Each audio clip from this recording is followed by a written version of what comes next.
আমরা কালকে কি পড়েছিলাম? আমরা কালকে পড়েছিলাম যে মরফোলজি অফ ব্যাকটেরিয়া, ঠিক আছে? আজকে আমরা কি পড়বো? আর আজকে আমরা পড়বো বায়োমেডিক্যাল ওয়েস্ট মেজারমেন্ট, যেটা পরীক্ষাতে কিন্তু খুব একটা ইম্পর্টেন্ট কোশ্চেন, ঠিক আছে? এই কোশ্চেনটা কিন্তু খুব পরীক্ষাতে সব প্যাথোলজিতে, তারপরে দিকে মাইক্রোবায়োলজিতে, বায়োকেমিস্ট্রিতে প্রায় আসে, মানে এই টপিকটা দায়ী, ঠিক আছে? যে 10 মার্কের বা 5 মার্কের একটা মানে ব্রড কোশ্চেন, ঠিক আছে? যে বায়োমেডিক্যাল ওয়েস্ট মেজারমেন্ট মানে এক্সামে দেয়। মানে কি এটা অ্যান্সার কী বলছে, যে একটা মানে ভালো করে লেখা আছে, ঠিক আছে? এই নোটটা যদি তোমরা ফলো করো তো ভালো একটা ব্যাপার হবে। কী বলছে হসপিটাল, কী বলছে হসপিটাল ওয়েস্ট হুইচ, কী বলছে জেনারেট ডিউরিং, ঠিক আছে, during the treatment diagnosis and medical research, ঠিক আছে? কী বলছে যে কি যে ওয়েস্ট মেজারমেন্টটা কী বলছে যে হসপিটালের ক্ষেত্রে কী বলছে যে ট্রিটমেন্টের ক্ষেত্রে, ডায়াগনোসিসের ক্ষেত্রে আর কি মেডিকেলের ক্ষেত্রে রিসার্চ করা হয়, ঠিক আছে? হ্যাঁ, জেনারেট করা হয় ডিউরিংটাকে, ঠিক আছে, জেনারেট করা হয়। এবার বলছে যে কি যে medical waste program was firstly, কী বলছে ফার্স্টলি কী বলছে যে কি developed by ministry of environment and forest, ঠিক আছে? Ministry and environment and forest, ঠিক আছে, ইন 1998, ঠিক আছে? মানে কী বলছে যে এটা একটা খুব একটা ইম্পর্টেন্ট কোশ্চিন, এটা, ঠিক আছে? এটা একটা খুব একটা ইম্পর্টেন্ট কোশ্চিনটা কি কোশ্চিনটা হচ্ছে যে কি মানে এই রুলসটা কে দিয়েছিল প্রথমে, ঠিক আছে? নাম কে দিয়েছিল, যে নাম দিয়েছিল, এটা একটা এসকিউ বা এমসিকিউ একটা কোশ্চেন হয় পরীক্ষাতে, ঠিক আছে? যে নাম দিয়েছিল ministry of environment and forest 1998, ঠিক আছে? সালটা মনে রাখবে, ঠিক আছে? এবার বলছে যে কি এবার স্টেপ, এগুলো এই স্টেপ রয়েছে, স্টেপগুলো কী কী রয়েছে যে মেজারমেন্ট আমরা করবো, তো স্টেপটা কি স্টেপ রয়েছে, একটা হচ্ছে ফার্স্ট স্টেপের নাম কি সিগ্রেগেশন, এটা ফার্স্ট স্টেপ সিগ্রেগেশন, সেকেন্ডে কি কালেকশন অ্যান্ড স্টোরেজ, আর কি তারপর 3 নম্বর কি প্যাকেজিং অ্যান্ড ট্রান্সপোরেজিং, তারপরে কি ট্রিটমেন্ট, তারপরে ডিসপোজাল। মানে এটা আমরা জানি যে প্রথমে যে আমরা মানে সিগ্রেগেশন মানে কি বলছে যে এন্ট্রি, মানে পেশেন্ট যেটা আসলো ওটাকে সিগ্রেগেশন বলছে, ঠিক আছে? তারপরে কি কালেকশন যেটা হবে স্টোরেজ, মানে কি কালেকশন করা হবে, মানে কি বলছে যে এটা হয় না আমাদের ক্ষেত্রে যে প্রথমে পেশেন্ট আসার পর কি বলছে যে তার সব কিছু ডিটেলস কালেক্ট করা হলো, তারপর স্টোরেজ করা হলো। যেমন আমাদের কোনো কিছুতে হসপিটালে সিরিঞ্জ আসে, তো প্রথমে কি সিগ্রেগেশন করা হয়, তারপর কি কালেকশন করা হবে, তারপর কী বলছি স্টোরেজ করা হবে, ঠিক আছে? তারপর কী বলছি স্টোরেজ করার পর যে প্যাকেজিং মানে প্যাক করা হবে, তারপর কী বলছে ট্রান্সপোরেশন হবে, তারপর কি ট্রিটমেন্ট হবে। ট্রান্সপোরেশনের পর কী বলছে যে ট্রান্সপোরেশন যে হলে এবার কী বলছে ট্রিটমেন্ট হবে, ট্রিটমেন্টের পর ডিসপোজাল, মানে কি ট্রিটমেন্ট করার পর ডিসপোজাল হবে, যেটা খারাপ অংশটা হবে, ঠিক আছে? ডিসপোজাল মানে কি বাকি অংশ, মানে বেঁচে যাওয়া অংশগুলো। এবার বলছে এবার সিগ্রেগেশন, এটা কিন্তু একটা খুব একটা ইম্পর্টেন্ট কোশ্চেন, যে মানে এসিকিউ বা এমসিকিউতে আসে যে বায়োমেডিক্যাল ওয়েস্ট মেজারমেন্টের ফার্স্ট স্টেপের নামটা কি, ঠিক আছে? তো আমরা কী বলবো যে সিগ্রেগেশন, ফার্স্ট স্টেপের নাম কি সিগ্রেগেশন। এবার সিগ্রেগেশন কি this is a first step of biomedical waste measurement, ঠিক আছে? মানে কি বলছে যে বলছে যে কি বায়োমেডিক্যাল ওয়েস্ট মেজারমেন্টের ফার্স্ট স্টেপের নামটা কি, ফার্স্ট স্টেপের নামটা হচ্ছে কি সিগ্রেগেশন, ঠিক আছে? এবার বলছে যে কি in this step medical waste is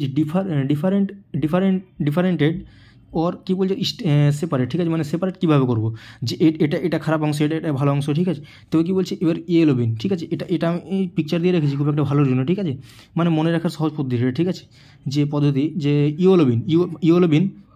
ইওলোবিন যে আমরা হসপিটালের মধ্যে দেখতে পাই, যে কোথাও ইওলোবিন আছে, কোথাও রেড বিন আছে, কোথাও ব্ল্যাক বিন আছে, কোথায় হোয়াইট বিন আছে, ঠিক আছে?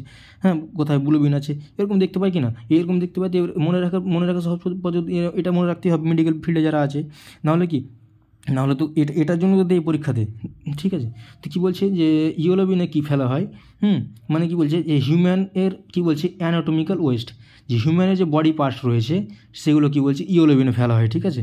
আর কি ড্রেসিং অ্যান্ড ব্যান্ডেজ, মানে যে কাটাছিটা মানে যেটা কেটে ব্যান্ডেজ করা হয় ওগুলোকে কী বলছে ইওলোবিনে ফেলা হয়। তারপরে কী বলছে ব্লাড ব্যাগকে ইওলোবিনে ফেলা হয়। তারপরে কী বলছে এক্সপায়ারিড মেডিসিন, মানে কি বলছে মানে মেডিসিনের ডেট যেটা ফেল হয়ে যায় বা শেষ হয়ে যায় সেটাকে এক্সপায়ারি বলা হয়, ঠিক মেডিসিন, সেটাকেও ইওলোবিনে ফেলা হয়। আর কি বলছে কেমিক্যাল ওয়েস্ট, মানে কেমিক্যাল যে শেষ হয়ে যায় সেই কেমিক্যাল ওয়েস্টগুলোকে কী বলছে ইওলোবিনে ফেলা হয়। তারপরে আমরা কী বলবো তারপর কী বলছি রেডবিনে কী ফেলা হয়, রেডবিনে ফেলা হয় যে কি টিউব অ্যান্ড আইভি সেট, ঠিক আছে? টিউব আর অ্যান্ড আইভি সেটি এক কথায় আমরা মনে রাখতে পারি যে এটাকে শুনে নাও যে ইওলোবিনে মানে যে বলা হয় যে কি মানুষের শরীরের যত মানে অঙ্গ প্রত্যঙ্গ রয়েছে সেগুলোকে ফেলা হয়, আর মানে প্লাস্টিক জাতীয় যেগুলো রয়েছে, মানে প্লাস্টিক জাতীয় না, হ্যাঁ মানে প্লাস্টিক মানে হ্যাঁ প্লাস্টিক জাতীয় বা চামড়ানো জাতীয় যেটা ব্লাড ব্যাগ, মানে কি বলছে রক্ত লেগে থাকবে তাই জন্য ওটাতে ফেলা হচ্ছে। মানে কি বলছে মানে মানুষের শরীরের যত মানে অংশ কোনো কিছু লেগে থাকলেই, হ্যাঁ যেটাতে লেগে থাকুক না কেন সেটা ইউলেবিনে ফেলা হবে, ঠিক আছে। এবং এবার বলছে রেডবিন। রেডবিনে কি এটা হচ্ছে রেডবিনের মানে দেখে নেবে, ঠিক আছে। পরীক্ষাতে এটা আর হ্যাজার্ড এই চিহ্নটা যেটা হ্যাজার্ড চিহ্ন ভালো করে আঁকা হয়নি, ঠিক আছে। হ্যাজার্ডের চিহ্নটা দিবে, তারপর কি ভালো মাস্টার ভালো করে বুঝতে পারবে।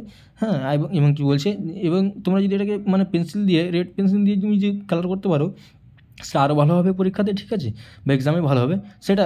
এবার বলছে যে কি যে টিউব অ্যান্ড আইভি সেট যেটা ফেলা হয়, হ্যাঁ রেডবিনে ফেলা হয়।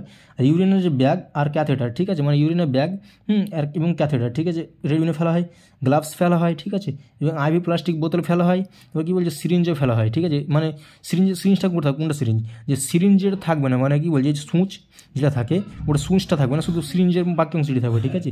স্পেসিমেন্ট কি কন্টেনার থাকবে এবং প্লাস্টিক থাকবে, এগুলো ফেলা হয় রেডবিনে। এক কথায় মনে রাখা যাবে যে কি রেডবিনে ফেলা হয় যে প্লাস্টিক জাতীয় সব রেডবিনে সব ফেলা হয়, ঠিক আছে। এবার ব্লুবিন চলে এলো। ব্লুবিনটা দেখে নাও, ব্লুবিন এরকম মানে হ্যাটের চিহ্ন আর ব্লুবিন, ঠিক আছে, ছবি দিয়ে দেবে। ব্লুবিনে কী ফেলা হয়, গ্লাস টিউব, ঠিক আছে, glass slide, flask breaker, all glassware, মানে কি বলছে যে কাঁচের তৈরি যেগুলো জিনিস রয়েছে সেগুলো কি ব্লুবিনে ফেলা হবে, ঠিক আছে। হ্যাঁ কাঁচের তৈরি জিনিসগুলো ব্লুবিনে ফেলা হবে। হ্যাঁ এবার আমরা কী পড়বো, এবার আমরা পড়বো যে হোয়াইট বিনে কী পড়ে। হোয়াইট বিনে কী ফেলা হয়, এটা যে হোয়াইট বিন দেখে নাও। হোয়াইট বিন এরকম করে এঁকে দিবে। আর হোয়াইট বিনে কি it is a leak proof bin, ঠিক আছে, এটা যে লিক প্রুফ বিন, ঠিক আছে। এবার নিডিল ফেলা হয়, ওয়াল ব্লেড ফেলা হয়, ঠিক আছে, ওয়াল স্র্যাপ আইটেমস ফেলা হয়। মানে কি বলছে যে কি যে হোয়াইট বিনে যেগুলো ফেলা হয় মানে কি বলছে মানে চকা মানে কি তীক্ষ্ণ জিনিস, যেমন কি বলছে তোমার হাতে থেকে পড়ে যাওয়া স্লাইড, ঠিক আছে, স্লাইডটা ভেঙে গেলো, এবার তীক্ষ্ণ থাকে চোখা থাকে, ঠিক আছে, ওটা কি বলছে যে ওটাকে হোয়াইট বিনে ফেলা হবে, ঠিক আছে। নিডিল যে যেটা সিরিঞ্জ থাকে সেটাকে হোয়াইট বিনে ফেলা থাকবে। ওয়াল ব্লেডসগুলোকে হোয়াইট বিনে ফেলতে হবে। আর ওয়াল মানে কি ওয়াল শেপ আইটেমস, ঠিক আছে, হোয়াইট বিনে ফেলবে। এবার হচ্ছে ব্ল্যাক বিনে কী ফেলতে হয়, ব্ল্যাক বিনে ফেলতে হবে যে কি ব্ল্যাক বিন এঁকে দিবে, ঠিক আছে, এরকম করে। তারপরে কি ব্ল্যাক বিনের tea cup, biscuit packet, paper, pen, wire packet, plastic, তারপরে কি ফ্রুটস পিল, ঠিক আছে, এবং কী বলছে ওয়েস্টেজ ফুড, ঠিক আছে। মানে কি বলছে যে কি ব্ল্যাক বিনে মানে কালো বিনটাতে ফেলা হবে যে তোমরা মানে কেউ চা খেলো, ঠিক আছে, চায়ের কাপটা কি ব্ল্যাক বিনে, তা বিস্কুটের প্যাকেট, পেপার, এরকম মানে যেগুলো মানে আবর্জনা থাকে এক্সট্রা, ঠিক আছে, ওগুলোকে ব্ল্যাক বিনে ফেলতে হবে, ঠিক আছে। আজকে আমাদের এখান থেকে এবার তোমাদের এটা এই কোশ্চেনটা খুব ইম্পর্টেন্ট কোশ্চেন, এটা ভালো করে নেবে, এটা এক্সামে কিন্তু আসে।